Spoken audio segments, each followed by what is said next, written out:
ततः क्षेत्रं यत च यादृक् च यत विकारिः यत च यतः स च यो यत प्रभाव च ततः समासेन शृणु। भगवान श्री कृष्ण अर्जुन को कहते हैं कि हे अर्जुन, अब तुम मुझसे यह सब संक्षेप में सुनो कि कर्म क्षेत्र क्या है, यह किस प्रकार बना है, इसमें क्या परिवर्तन होते हैं, यह कहाँ से उत्पन्न होता है, इस कर्म क्षेत्र को जानने वाला कौन है और उसके क्या प्रभाव है। तात्पर्य जानेंगे। भगवान कर्म क्षेत्र अर्थात क्षेत्र तथा कर्म क्षेत्र के ज्ञाता अर्थात क्षेत्रज्ञ की स्वाभाविक स्थितियों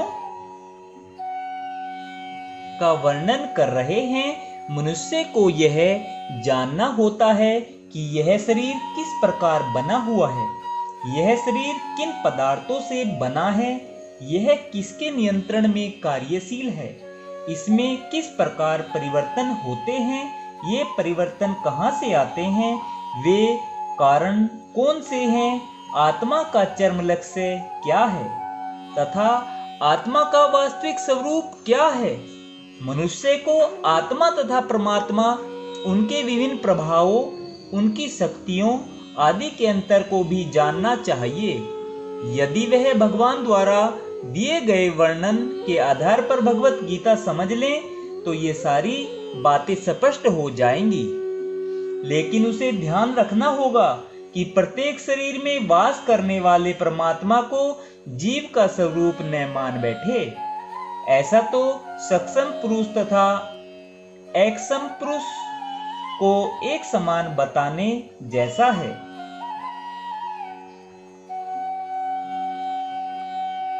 ऋषिभिः बहुधा गीतं छन्दोभिः विविधैः पृथक् ब्रह्मसूत्रपदैः च एव हेतुमधिविभिः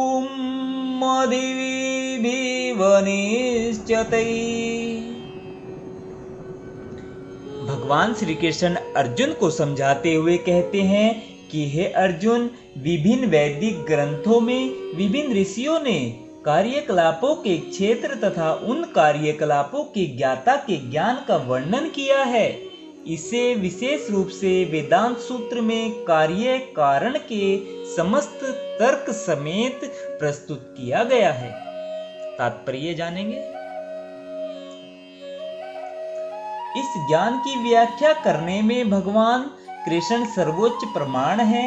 फिर भी विद्वान तथा प्रामाणिक लोग सदैव पूर्ववर्ती आचार्यों का साक्ष्य प्रस्तुत करते हैं।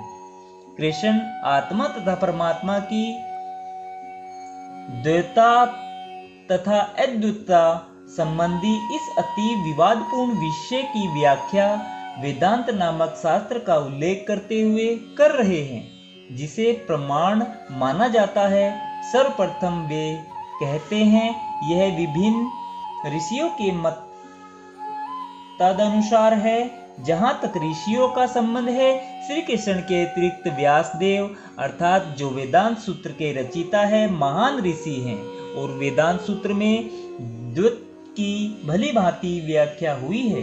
व्यासदेव के पिता पराशर भी महर्षि है और उन्होंने धर्म संबंधी अपने ग्रंथों में लिखा है, अहम तवम च तथा अन्ये, अर्थात तुम, मैं और अन्य सारे जीव अर्थात हम सभी दिव्य हैं, भले ही हमारे शरीर भौतिक हों। हम अपने कर्मों के कारण प्रकृति के तीनों गुणों के वशीभूत होकर पतित हो गए हैं। फलतः कुछ लोग उच्चतर धरातल पर हैं और कुछ निम्नतर धरातल पर हैं।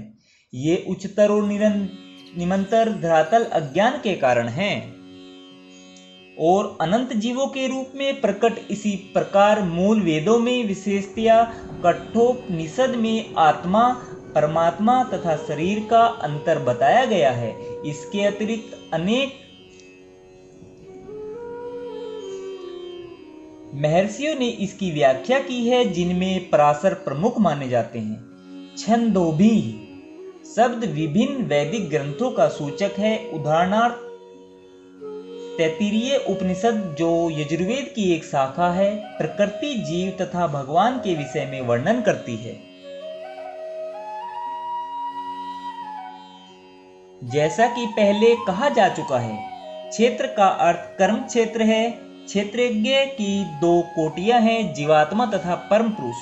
जैसा कि तैत्तिरीय उपनिषद में कहा गया है, ब्रह्मपूच्छम प्रतिष्ठा, अर्थात भगवान की शक्ति का प्राकट्य।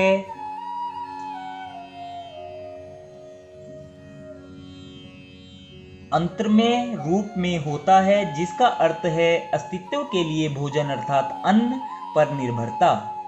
यह ब्रह्मा की भौतिकतावादी अनुभूति है। अन्न में परम सत्य की अनुभूति करने के पश्चात फिर प्राण में रूप में मनुष्य सजीव लक्षणों या जीव रूपों में परम सत्य की अनुभूति करता है।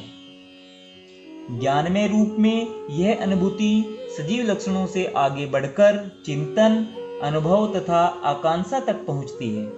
तब ब्रह्मा की उच्चतर अनुभूति होती है, जिसे विज्ञान में रूप कहते हैं, जिसमें जीव के मन तथा जीवन के लक्षणों को जीव से भिन्न समझा जाता है।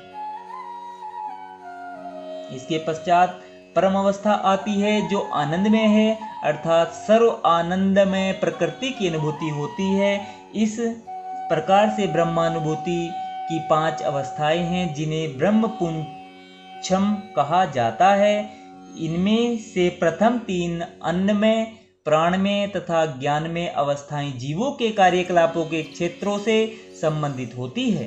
परमेश्वर इन कार्यकलापों के क्षेत्रों से परे हैं और आनंदमय हैं। वेदांत सूत्र भी परमेश्वर को आनंदमयो अभ्यासात कहकर पुकारता है। भगवान स्वभाव से आनंदमय है। अपने दिव्य आनंद को भोगने के लिए वे विज्ञान में, प्राण में, ज्ञान में तथा अन्नमय रूपों में विस्तार करते हैं। कार्यकलापों के क्षेत्र में जीव भोगता अर्थात क्षेत्रज्ञ माना जाता है, किंतु आनंद में उससे भिन्न होता है। इसका अर्थ यह हुआ कि यदि जीव आनंद में का अनुगमन करने में सुख मानता है तो वह पूर्ण बन जाता है। क्षेत्र के ज्ञाता अर्थात क्षेत्रज्ञ रूप में परमेश्वर की और उसके अधीन ज्ञाता के रूप में जीव की तथा कार्यकलापों के क्षेत्र की प्रकृति का यह वास्तविक ज्ञान है। वेदांत सूत्र या ब्रह्म सूत्र में इस सत्य की गवेषणा करनी होगी। यहाँ इसका उल्लेख हुआ है कि ब्रह्म सूत्र के नीति वचन कार्य कारण के अनुसार सुंदर रूप में व्यवस्थित है। इनमें से कुछ सूत्र इस प्रकार है, न वियद श्रुते है, नात्मा श्रुते है, तथा परातु च्युते। प्रथम सूत्र कार्यकलापों के क्षेत्र को सूचित करता है, दूसरा जीव को और तीसरा परमेश्वर को, जो विभिन्न जीवों के आश्रय तत्व हैं। राधे राधे भक्तजनों, राधे राधे, जय श्री कृष्णा। आज हमने श्रीमद् भगवत गीता के अध्याय 13 के श्लोक नंबर 4 और 5 का आनंद लिया है। कल हम 6वें और 7वें श्लोक का आनंद लेंगे। राधे राधे, जय श्री कृष्णा भक्त।